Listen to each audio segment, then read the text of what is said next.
All right, guys, welcome to another episode here on the Smarter Roofer podcast. And this one's coming to you live from the road. I'm with my buddy Rudy. And I said, man, we're driving down the road and we're just talking about all things roofing.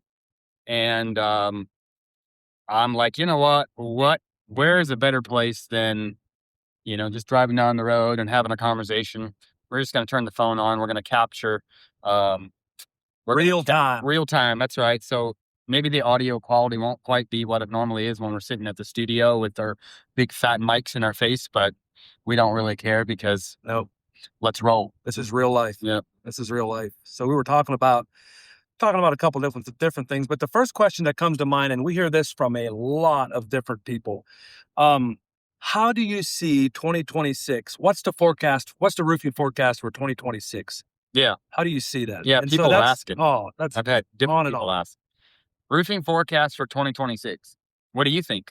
Well, I'll say this. My personal company, we are doing way more this year in 2026 than we were doing last year. In fact, just about 3 weeks ago, about a month ago maybe, I was passing out little gifts, and this one guy, we worked for him in the past, and he's told me last year he doesn't want to do anything till maybe later on this fall of 2026. Now, the pie, the cookies, that might have something to do with it. But anyway, he said, hey, stop by. Let's talk about the project coming up. And it's a $200,000 project. He signed the contract a week later. And that's not the only one. We have a lot. And I'm talking, I'm going to say a half a dozen of people, existing clients that told me, hey, 2026 is looking better than 2025 in our own company. And so you can plan on maybe doing some roofing projects for us. And so I don't know. That's kind of my projection. And I hear it from a lot of different guys. I mean, look at Anti-Leak Roofing in Kentucky. That's another contractor we're working with. They, in 2 weeks' time, they closed over $700,000 in projects. Wow. For this winter and for 2026. Over $700,000 in 2 weeks. And last year, they didn't have such a good year. And so look at that. So it's really, I feel like that's only 2 companies, and there's a lot of, and I don't think it's hype. I wanted to say there's a lot of hype about 2026. I don't think it's hype. I think it's people actually there's more certainty than there was maybe a year ago. Oh, 100%. And it's a fair question. Like, what do you think the roofing forecast is for 2026? It's a good question. It's not a bad question. But I will say this. I think back when we got started in 2008 and 2009, actually 2009 and 2010, I remember going to the bank to set up a banking account for a brand new roofing company called Double R Roofing. And the banker said, don't you read the paper? Aren't you looking at the news? Like, this is probably not a good time to start a business. Like, Brad was the banker at the bank, and he's going, probably not a good time to start a business. And what I would probably say to him now, I probably didn't even know, this back then, but like, I should have looked at him and said, well, the reason I'm starting my own business is I think different. The reason you're an employee at the bank here is because of your mentality. It's your thoughts. That's why you're an employee and I'm starting my own business. That's exactly right. Because you're going to get out of 2026 what you're willing to put into 2026. And in 2009, when everybody else was sitting around saying recession, and it's not a good time and all this kind of stuff, a year later, that same banker, I walked in there and he goes, what are you guys doing? Because I had 6 figures. We kept 6 figures in the bank. Literally probably a year and a half later. He goes, what are you guys doing? He said, I've had roofers here, banking here for 40 years that don't have 6 figures like ever in their account. And he's like, here, you're in business for a year and a half. And I remember my banking account was over $100,000. I'd never had that in my life.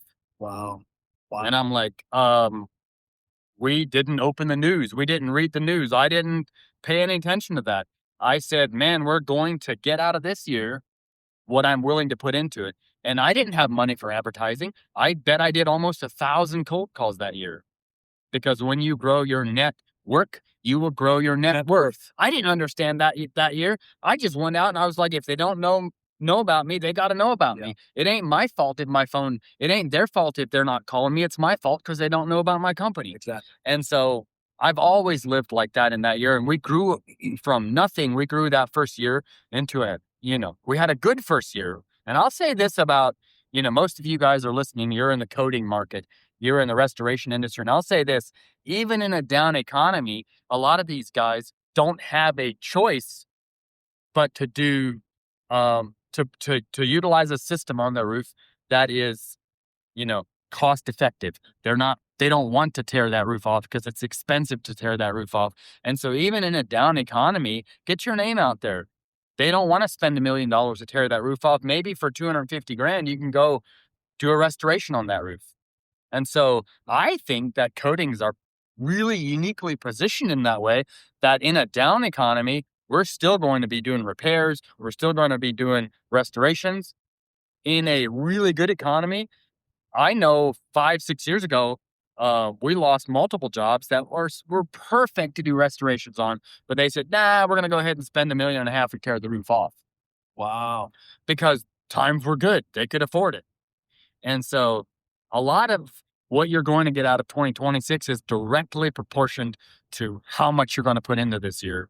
But I do think it's going to be a really good year. I do too. Like in our own roofing company, in Quaker State Roofing, I'm partners with my brother-in-law on that one.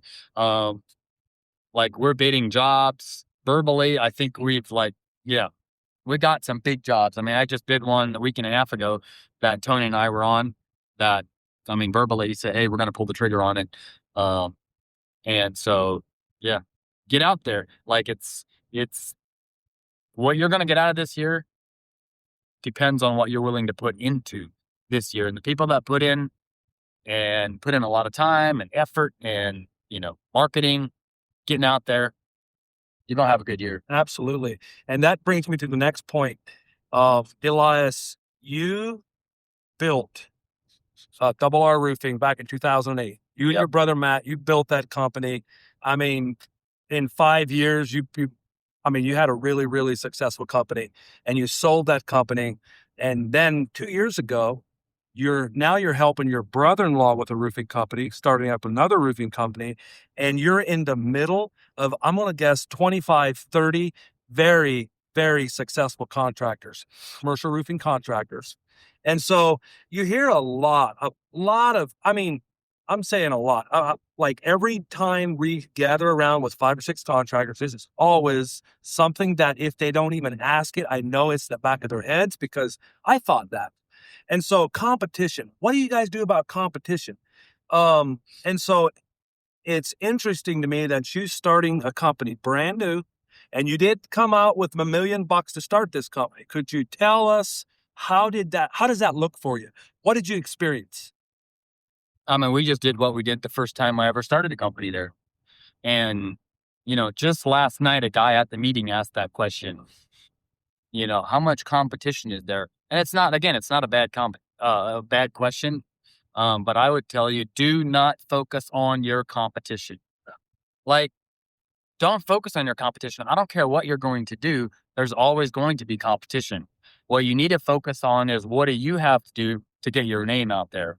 Your competition isn't sitting there thinking about you.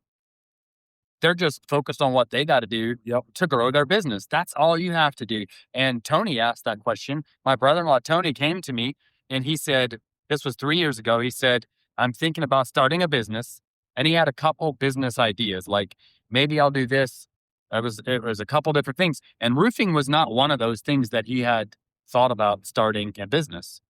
And I asked him, I said, have you ever considered starting a roofing company? And he was like, yeah, I have considered it, but I didn't think you guys would want me here because, I would just be another guy on the pile of competition. I didn't figure you want my competition. And I'm like, no, first of all, you don't understand how the team aspect works.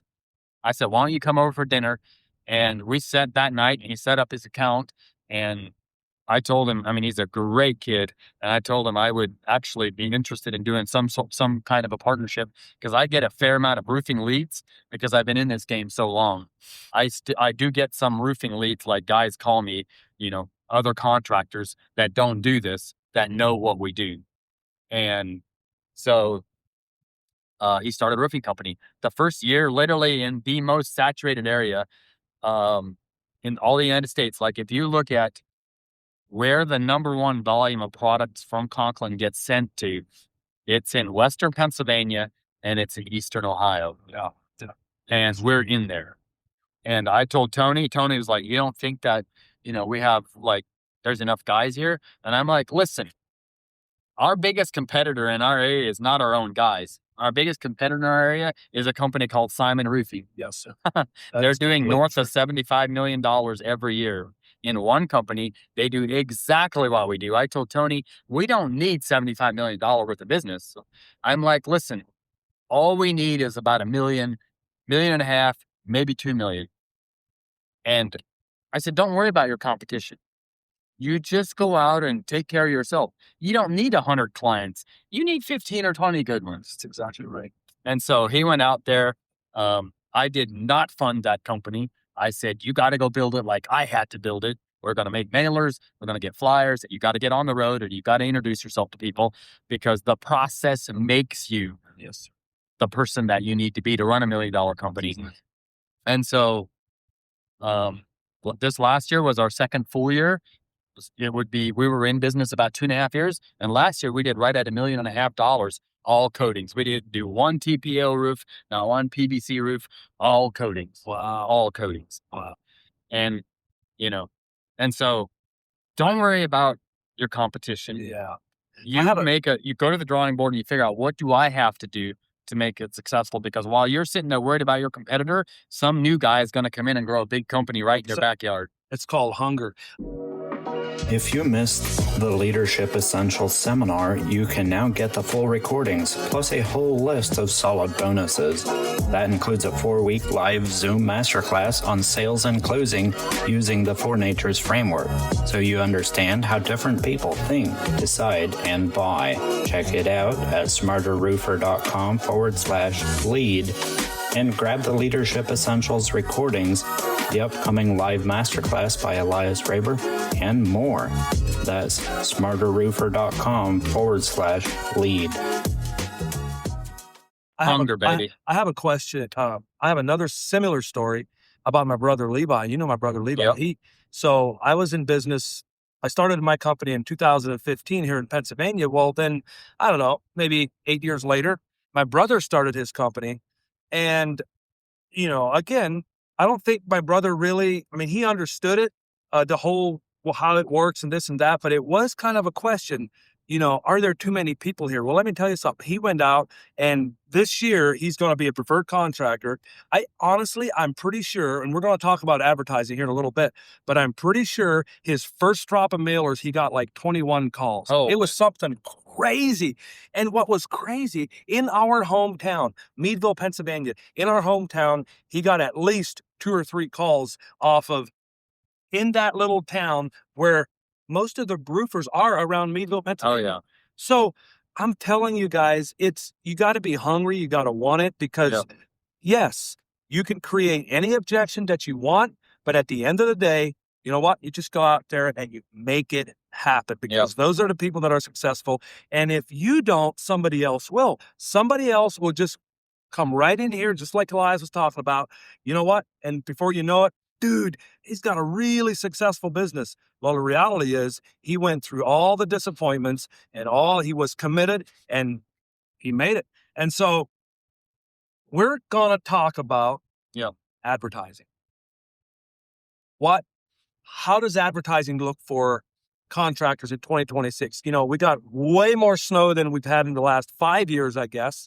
It seems like, in my opinion, we have a lot of snow and there's sub-zero weather. And it's like, when do we start advertising? Is this a good time to advertise? And I would say, personally, yes, because the only way you have a business is if the people know that you have a business. So talk about that, Elias. What is that? Yeah, I guarantee you, big companies, you're big competitors. And in our area, there's a handful of companies that are big companies. Those companies don't sit around and ask, when is a good time to advertise? Oh, no. They're just out there all the time. Tired of them. Because all the time is a good time to advertise. Yes. It's, if they don't know about you, they will not call you. It's really simple. And so Is it a good time right now? Yes. Is it a good time in March? Yes. Is it a good time in April? Yes. Yeah. Is it a good time in May? Yes. Is it a good time in August, middle of the summer? Yes. Yeah. Do all the advertising you can. 100%. I just had a guy call me Monday. He was on the road and he saw a big roof and he just pulled in and he called me and he was all excited. He's like, man, I'm going to get on the roof just because I stopped in. And I'm like, yeah, that's what I've done for 15 years. I still do it all the time. I'm driving down the road. Oh, there's a big roof. The other night I was at went to a place with my kids just to have a fun night. And we were inside a building with a big roof. And I called Tony the next morning. I'm like, dude, I was looking for flyers. I didn't have a flyer. I was going to cold call it at 8:00 at night. And then I didn't have any flyers with me because I'm in my family vehicle. I should always keep them with me. Actually, I normally do. And I didn't have any. Yep. So I called Tony and I said, hey, you need to go there. They got some roof problems. I could see that.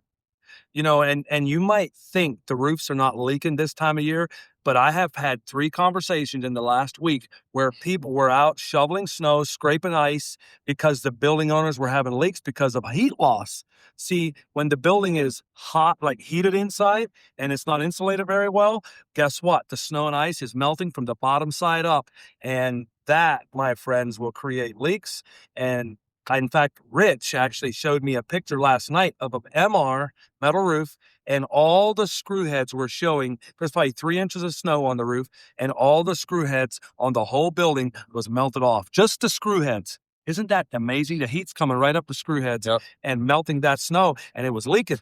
So, absolutely, it's a good time to advertise. In fact, I just had my first drop hit today, Friday. So thank you, Haynes Printing, if you listen to this. Yeah, it's this. I think it was one of our past presidents said years ago. He said trying to save money by not advertising is like trying to throw a clock out the window to save time. That's a great analogy. That's awesome. That's awesome. Hey, I want to circle back a little bit. We were talking about competition.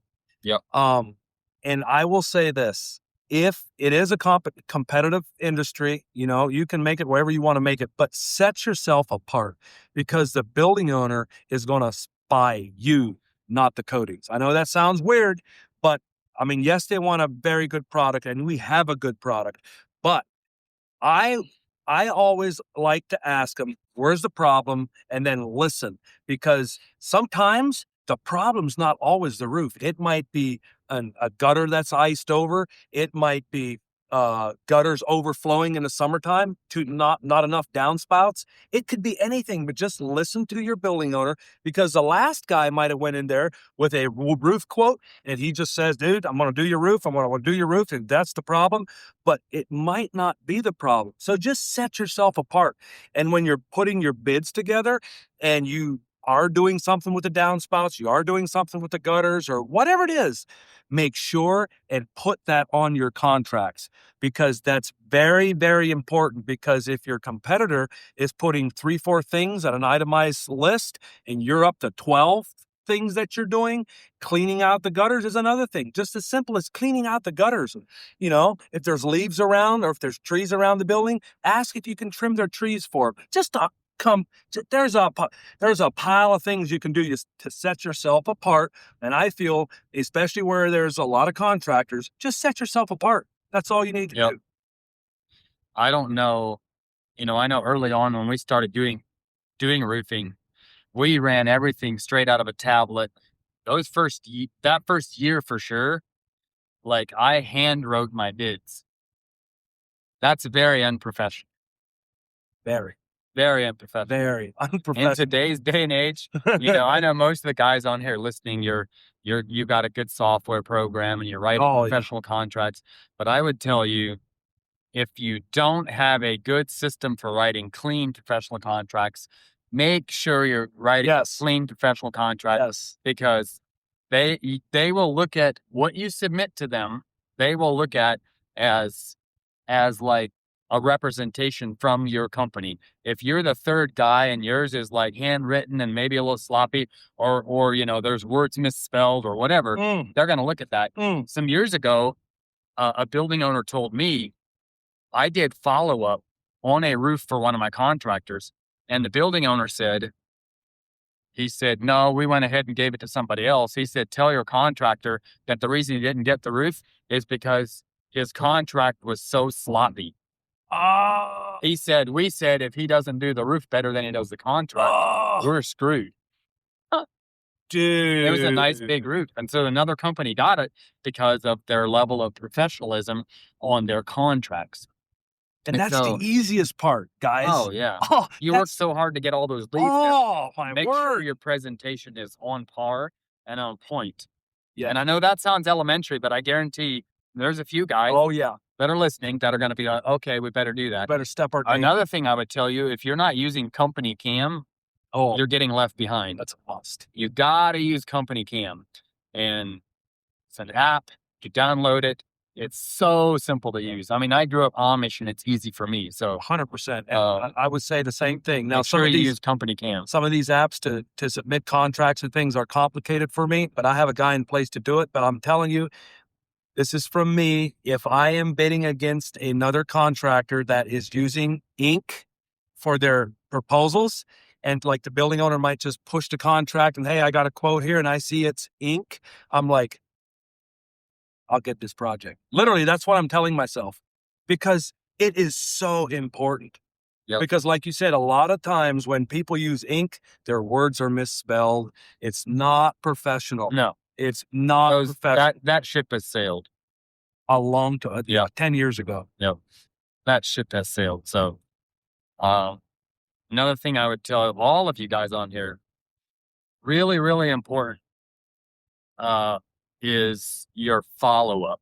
Like your follow-up is so important. Like having reminders for follow-up. Once you have 150 bids, and all your follow-up is remembering, like, oh yeah, did I call that guy? There is so much falling through the cracks. And so create a system for good follow-up where you're able to email them back and get reminders. And a lot of the CRMs are able to do that. We use Job Nimbus. That's a really good CRM. But I don't know, just a couple things. We're driving down the road. We got some time to burn, so we're just gabbing away here. But yeah, and I would say, if you're in my team, man, reach out. If there's anything, I mean, I know Elias would say this too. If there's anything that you're not quite sure about, maybe on the contract, maybe it's job management. That's another huge thing. Make sure that when you maybe talk to the building owner, in fact, this is what I like to do. Even before I sell the project and the building owner and I have a great relationship, I'm asking, hey, is this a good place to hook up the water? Or is this a great place to park the trailer? Is this where the materials could, I'm talking to him in verbiage that, hey, I'm going to do the project. Okay. Because the building owner, he can tell, like, dude, I want the project. I had a good friend of mine, maybe, 8 years ago, say, ask him how you can earn the project. How can I be your guy? Like, just make sure that the building owner or whoever you're working with is comfortable with you. What did I say this morning about the Band-Aid I needed? You don't ask, or you don't get because you don't ask. And so sometimes you just got to be very transparent with the building owner. Like, hey, I'm there for you. This is where we park the trailer. How can I earn your business? I got a crew that's hungry. And so those are some tips and tricks, I guess. Like I said, just reach out to us. If you have any more questions or if you want us to talk about anything else, reach out to Elias. They do these podcasts, I don't know, once a week. Yep. So make sure you listen to them. There's a lot of good golden nuggets. And I will say, most of these podcasts, if you don't have a lot of time, they're super short and there's a lot of knowledge in these things. So yep. Come see us at one of our meetings we're doing. So Rudy and I have a handful of meetings that we're doing over the next month and a half. I'm sure we'll do it over the next probably 2.5 months. Yeah. And we have about 6 locations right now over the next 2 weeks. We have a roofing meeting going in central Pennsylvania. We got one in southern Indiana. We got one planned in Kentucky. We got one planned in Tennessee. Got one planned in Virginia. Coming right back to Lancaster in March 2nd. Yep. Yep. So And I will say, along with that, Elias does an incredible kind of a sales training afterwards, like 15 minutes, if somebody wants to stay and listen to that. So you're getting more than just, hey, you bring in new people. You yourself, as a contractor, will get some training on sales, how to treat your customers. So it'll be well worth your time. So anyway, guys, we're gonna keep driving. We're going north. We're doing a meeting tonight in New York. And I think there's a great team of guys up there. And so I'm super excited to see everybody coming out to the meeting there tonight. We're a couple hours out, so we're going to keep heading down the road. But in the meantime, 2026 is going to be an incredible year, but you got to make sure it's going to be incredible for you. And that is going to be determined by the amount of action you're willing to put behind it. And now's the time, guys. That's right. You can't be spraying roofs, so you got to be advertising. If you missed the Leadership Essentials seminar, you can now get the full recordings, plus a whole list of solid bonuses. That includes a 4-week live Zoom masterclass on sales and closing using the 4 Natures framework, so you understand how different people think, decide, and buy.